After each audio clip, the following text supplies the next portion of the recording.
Good Monday morning, Streakers. I want to talk to you a little bit about weeds this morning, as well as a couple of other things that's a little continuation from yesterday's podcast.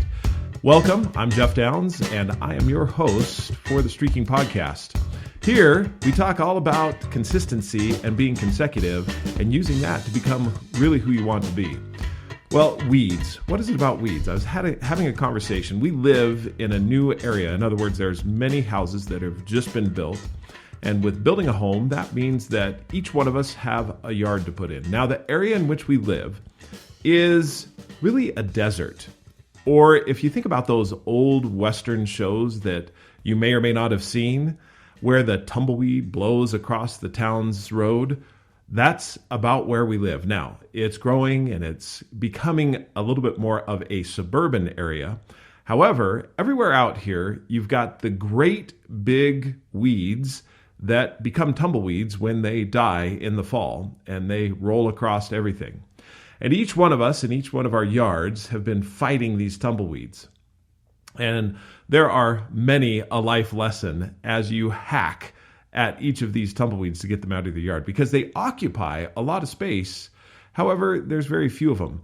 It is a pain to work with them, though. If you have any type of an allergy to a ragweed, you are going to feel, after you've worked with them, in your nose, in your eyes, in your throat, everywhere else, all the pollen from these different tumbleweeds or ragweeds.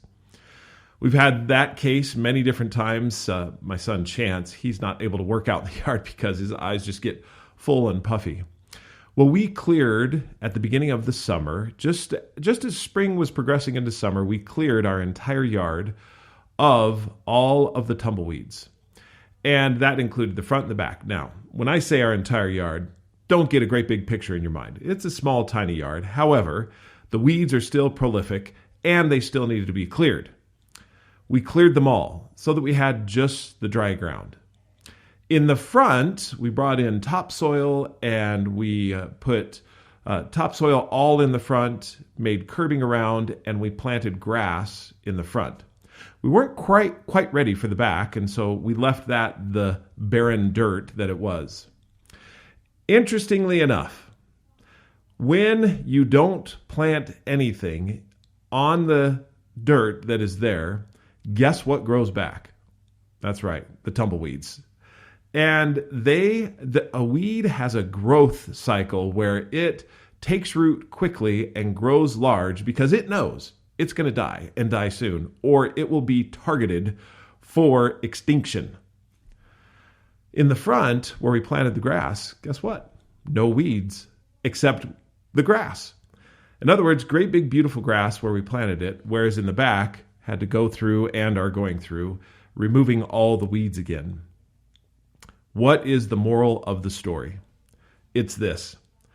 There are many times in our lives where we have weeds grow up. These are behaviors and patterns that we have allowed to grow in our life because of inattention. That's one of the other things that I found as far as working in the yard. If you don't pay attention to where it is you're working, if you're not deliberate, if you're not intentional, then guess what? Those weeds will grow up again. Whereas the areas of the yard where I wanted to remain beautiful, those areas, when I intentionally and deliberately planted grass, and by the way, have to intentionally and deliberately keep to water that grass and take care of it, it remains beautiful. There are areas in our lives where we haven't taken care of it. We're not intentional, we're not deliberate. And we go about doing whatever it was that came our way. That is usually when, let's say either bad patterns and behaviors or non-progression. You just kind of wait there. It's like, for example, the difference between a lake and a swamp. When you have a lake, what that means is there's water coming in and there's water going out, which keeps the lake fresh. Whereas a swamp, there's only potentially water coming in, and even if there is any water coming in, it's stagnant water. And when there is stagnant water, that means that a whole bunch of bacterial and algae and everything else that can suffocate all other life in the pond, the life that you want to be there, will suffocate it out. As you look at your life, being intentional and deliberate about what you choose to put down and the patterns and behaviors you intentionally and deliberately choose to have in your life, that's what will keep the weeds out. It's called the theory of displacement. Displacement is that you really get rid of those things that you don't want in your life through doing the things that you do want in your life. Removing the weeds in the backyard just wasn't enough to have it be something that would spring up into beautiful flowers and grasses and all kinds of gorgeous things. It just was not enough. What we had to do was be intentional and deliberate, like we did in the front yard. In the front yard, we went to work, put in a sprinkling system, took care of all of the necessary items deliberately and intentionally that were needed in order to keep and maintain the grass. This is what we do in our life with streaking. When you're streaking, you're intentionally and deliberately choosing the laughably small things that will displace the other behaviors and patterns which are not as valuable.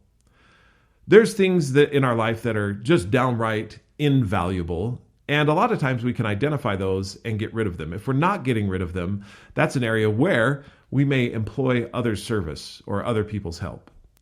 However, most of us, we can look at our lives and say, you know what, there's a couple of things that, for example, binge watching the television shows every single night for many nights on end, it's probably not the highest value thing that I can do. Displacing it with valuable activities means that you're intentionally choosing and deliberately choosing the activities that will help you progress in your life. That is what streaking is about. The other thing that I wanted to continue from yesterday and talk to you just a little bit about as you think about this whole idea of displacing or getting rid of and planting the stuff that you want in your life, the intentional grasses and flowers and beauty and beautiful things in your life, I wanted to talk to you about how you feel. Jamie and I were talking about this yesterday as well, and we were talking about the feelings that we have and that sometimes you just wake up and you don't feel right. I think it was a yoga instructor that said every day you wake up with a different body. I couldn't agree more. I have no idea. Sometimes I go to bed at night and thinking, man, tomorrow's going to be a fantastic day. And I don't know what happens in the night, but in the morning, I sit there and think, I do not feel at all like I felt last night.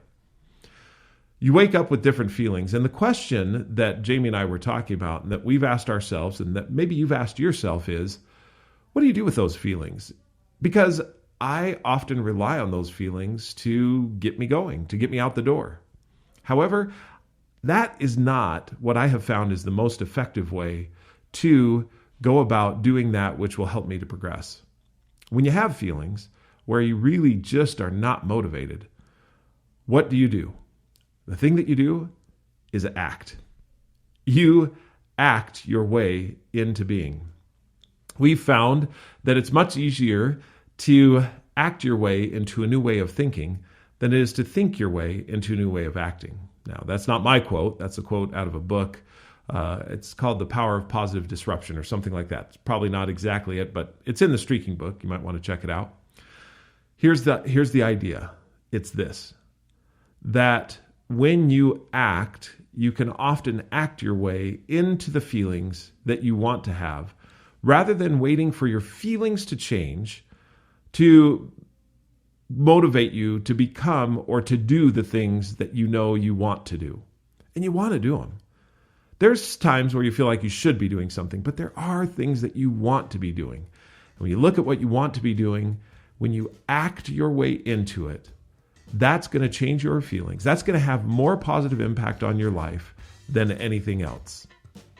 So as you streak, just remember that once you pick the weeds from the garden, you've got to displace any of those seeds or weeds or anything else with the positive behaviors that will you progress.